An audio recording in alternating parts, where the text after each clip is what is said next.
आदरणीय प्रधानमंत्री श्री नरेंद्र मोदी जी का बिहार के भागलपुर में 24 फरवरी को कार्यक्रम प्रस्तावित है, जिस जगह पर आके वो देश भर के किसानों को किसान सम्मान निधि का किस्त जारी करेंगे।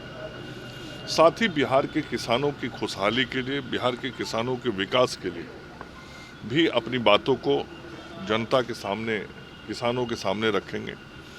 उस दिन किसानों को सम्मानित भी किया जाएगा।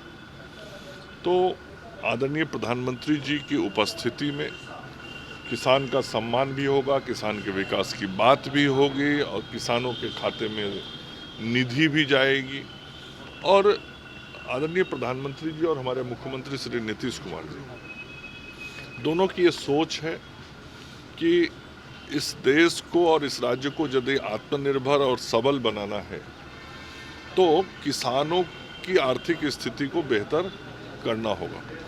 और बिहार में भी लगभग 70% आबादी जो है उसकी अर्थव्यवस्था कृषि पर आधारित है। तो समग्र रूप से किसानों के विकास के लिए हम सब लोगों ने बिहार में मुख्यमंत्री जी के नेतृत्व में चतुर्थ कृषि रोड मैप बनाया हुआ है और उस चतुर्थ कृषि रोड मैप के तहत समेकित रूप से विभिन्न विभागों से समन्वय बना के काम होता है। तो आदरणीय प्रधानमंत्री जी जब 24 को आएंगे तो चतुर्थ कृषि रोड मैप के तहत जो कुछ विकास हुए हैं वो भी हम प्रधानमंत्री जी के सामने विषयों को रखेंगे। और अभी केंद्रीय कृषि मंत्री श्री शिवराज सिंह चौहान जी आए थे, उनसे हम लोगों ने यह मांग रखा है।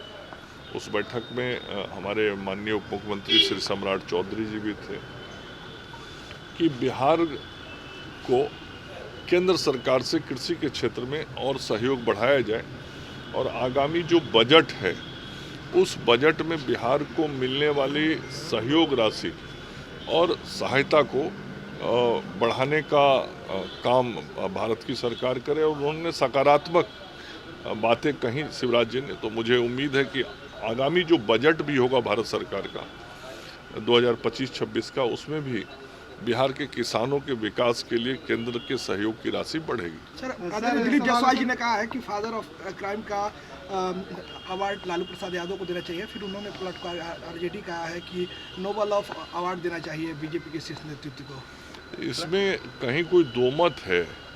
आप ही मीडिया के मित्रों के पास लालू जी और उनके शासनकाल के इतने सारे वीडियो रिकॉर्डिंग रखे होंगे जिसमें कैसे अपराधियों को मंच पे बुला के वो सम्मानित करते थे, किस प्रकार से अपराध से पीड़ित व्यक्ति मुख्यमंत्री के गेट के सामने जाके गिड़गिड़ाता था, जिसके घर में अपहरण हो गया रहता था वह भी मुख्यमंत्री आवास ही जाता था, चूँकि सबको मालूम था कि यदि किसी का अपहरण हुआ है और वो छूटेगा तो उसकी चाबी मुख्यमंत्री आवास में ही है। मतलब वहीं पे सारी बातें होती थी। तो पूरा अपराध जो है वो एक प्रकार से राजनीतिक स्वरूप ले लिया लालू जी और राबड़ी जी के कार्यकाल में, और अपराधियों का राजनीतिकरण हो गया। और उस वक्त के इतिहास को देखिएगा तो जो बाहुबली होते थे, जो अपराधी होते थे, जो समाज में आतंक पैदा करते थे, वो राष्ट्रीय जनता दल के माध्यम से राजनीति करते थे। तो ये तो सत्य है। उनको अपराध और अपराधियों को संरक्षण करने का जो सर्वोच्च पुरस्कार है वो दिया जा सकता है।